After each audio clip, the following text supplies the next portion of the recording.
5 വർഷം മുന്നേ ദൈവത്തിൻ്റെ ഒരു പ്രോമിസ് പ്രകാരമാണ് ഞാൻ ഇവിടെ വന്നത്. I was having that hope that to bring the family here, but finally it's not worked. പിന്നെ കൊച്ചുങ്ങളാണെങ്കിലും ഇപ്പോൾ എല്ലാ കോഴ്സ് എല്ലാം കഴിഞ്ഞു. അപ്പോൾ അവരെ ഒന്ന് സെറ്റിൽ ചെയ്യേണ്ട ആവശ്യം ഉണ്ടായിരുന്നു നാട്ടിൽ. സോ തിരിച്ചു പോവുകയാണ്. ഞാനിവിടെ വന്നപ്പം ഫസ്റ്റ് ഞാനൊരു ചർച്ചിന് വേണ്ടിയിട്ട് അന്വേഷിച്ച് നടന്നപ്പോഴാണ് എനിക്ക് ഫ്രണ്ട്സിൻ്റെ പേര് കിട്ടി. ഫ്രണ്ട്സിനെ വിളിച്ചു.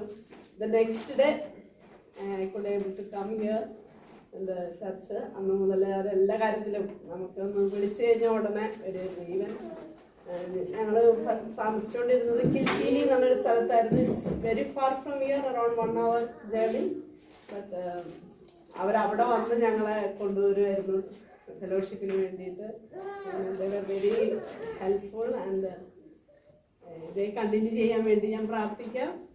It's not for only Gino and this. Everybody should have that zeal in your heart to work for the Lord.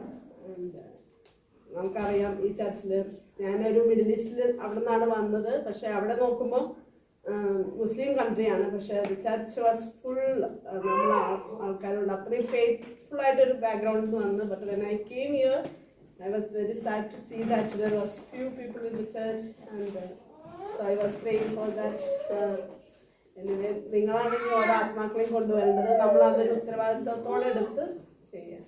അപ്പം ഞാൻ നാട്ടിൽ പോകുമ്പം ഇനി എന്തെന്ന് എനിക്കറിയത്തില്ല. So let the Lord lead us, and I need all your prayers for the two coming.